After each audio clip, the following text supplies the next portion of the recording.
JB Riggs here from Spectrum News One. Appreciate you taking out the time. Just your immediate thoughts about the acquisition of CJ Henderson on the defensive side of the ball and the adjustments that you guys will have to make to keep this thing rolling the way you guys have it as being the top ranked defense in the league.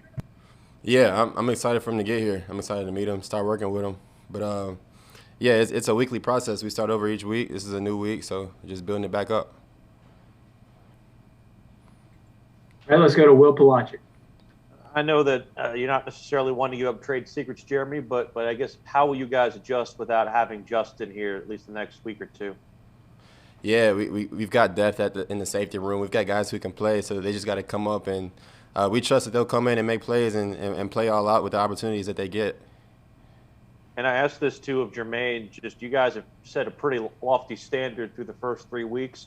What adjustments do you make, and how difficult will it be to try and maintain that standard that you set here over the first 3 weeks on the defensive side? Yeah, the standard remains a standard. That's whoever's on the field is always going to be the same standard. So, guys are going to have to step in and step up. But like I said, the standard is a standard. We all believe that. We all know that. And that's what we're going to continue to hold ourselves to. All right, let's go to Jonathan Alexander, followed by Darren Gant. Hey, Jeremy. Hope you're doing well. I'm curious. What do you think has worked well for you all that has allowed you all to be successful so far? And at what point did you all know that? Well, what point did you know that you all had potential to be good defense? One thing that our defense is doing really well is getting teams to third and long. So winning first and second down, starting the series off well. That way, when it is third and long, it's hard for offense to call plays and convert on that. But defensively, we believe we could be good back in the spring, back in OTAs, and that's something we just kind of talked about and worked towards ever since then.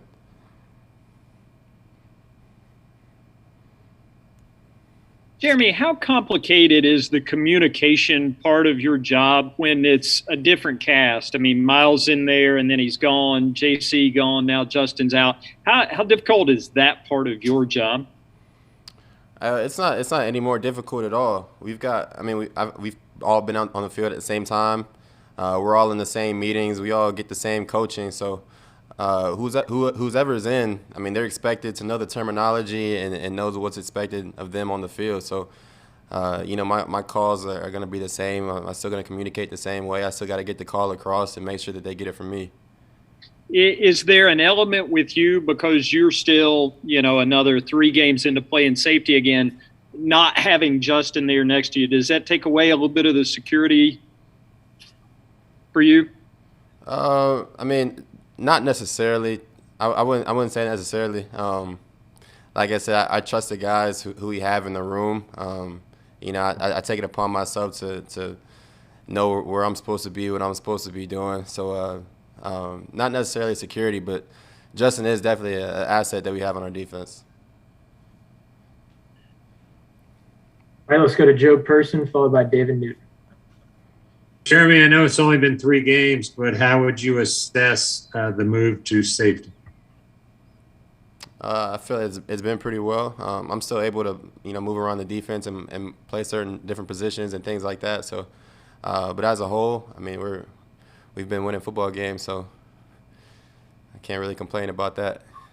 Is there part of you that feels like you're still sort of learning on the run and not quite to where you'll be maybe in another four weeks or so? Yeah, absolutely. I'll continue to get better each week, continue to make strides. So I'm definitely not at the spot where I want to be, but I know I'm going in the right direction. Any certain plays where that sort of shows up, or where you kind of feel like, okay, that's still a bit of an issue, but I know I'm getting it? Yeah, there's certain things you go back and watch the film that you want to get corrected. So there's definitely those things, yeah. Hey, Jeremy, David Newton here from ESPN.com. Wanted to ask you, I know Phil Snow's done a remarkable job of adjusting whatever you guys had to do to adjust to what players he has. How did he address you guys today as far as making the adjustments you're going to make without Jaycee and Juston? Yeah, the biggest thing he said is the guys have to step up, and he trusts the guys that we have in our defensive back room and defense in general to step up and make plays. And I also was curious, we were talking to Matt earlier today, and he was talking about the move for C.J. Henderson was not just short term, it's long term. So potentially down the road, you'll have, Jaycee and him and Dante, if he's re-signed, then you. I mean, does that remind you of anything you've seen in the past? I mean, I know Scott Fitter was around with the Legion of Boom. Do you remember them and what you first thought of them? Yeah, of course I remember. Everybody remembers them. So probably the most dominant defensive back group, in football. But we have our own thing going on here in Carolina that we're trying to build. So I'm excited for CJ to get here and Jaycee to get healthy. And but right now it's Dallas Cowboys. Jeremy, when you guys see that trade come through and you see that kind of that notification or however you find out, what's it like amongst the team or whoever you're with? You guys have a text chain that you guys are like, oh, look at this, and how do you guys find out what's it like? Yeah, Ro reached out to a couple of us. That's how I found out about it, and then that was this morning, and then guys kind of talk about it a little bit. It starts to spread real quick. So you look on social media, you see it all. So it's hard not to know about it. I know you lose Dan, and that aside, is it exciting when you get a piece like CJ in, and it's a big trade? It's not it's not a player to be named later or like a 7th round draft pick or something like that. Yeah, like I said, I'm excited to meet CJ. He came in with my class, so he's somebody I followed just as another defensive back coming in through the draft. So I know he's got a good game. I can't wait to work with him. Thanks, man. All right, let's go to Scott Fowler, followed by Mike Solarte.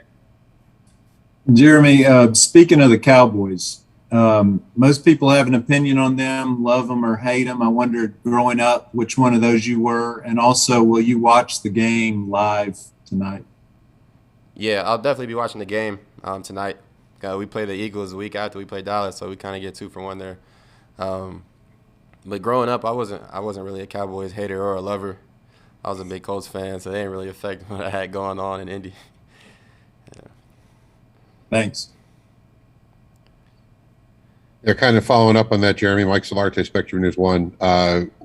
What have you – I mean, when you think of the Cowboys and their offense, is it Dak? Is it Zeke? Is it their receivers? I mean, what really signifies their offense to you, and what do you see from them on whatever film you've seen so far? Yeah, I mean, every time you see the Dallas Cowboys, I think Dak Prescott. I mean, he's a guy who their offense goes through, and he's a quarterback. They got really good receivers, Amari Cooper, CeeDee Lamb. They got Ezekiel Elliott. They got Tony Pollard. So, they've got guys. They've got weapons on their offense, a great offensive line. So, they're a high-powered offense, but, it starts with Dak. Does Zeke kind of have some Alvin Kamara traits as well? Because it seems like he's a guy that can be difficult to bring down if he gets to that second level. Yeah, and he can also do a lot of things. He'll catch the ball, too. He'll line up outside. He'll do a lot of different things with him. Yep. All right, we'll finish up with Darren Gant. Jeremy, when you watch a game on TV, because that view is so different than the film you ordinarily watch, is it frustrating for you sometimes to watch it that way? A little bit. I mean, I actually wouldn't. I wouldn't say frustrating. I know what I'm getting myself into. It's just watching a regular football game, and then we got the all 22 copy too. So if there's something I really need to see, I'm always going to watch that as well. What percentage of the time do you catch yourself thinking, "No, show me the whole thing. Let me see. Let me see this." When you're got it on TV. No, a lot of times I'll be watching. Maybe where the ball's not even at. A lot of things that a regular spectator wouldn't be looking at. So they don't get a lot of that stuff on camera most of the time. How much football on TV do you see? I mean, whether it's college or NFL. I mean, because you watch so much film during the week, how much do you actually consume that way? Just a regular TV copy? Yeah. I watch the TV copy every now and then. Usually, obviously we play on Sundays, but yesterday I was able to watch a lot of football, so that was probably the first time in a while I was actually able to watch down and watch games all day.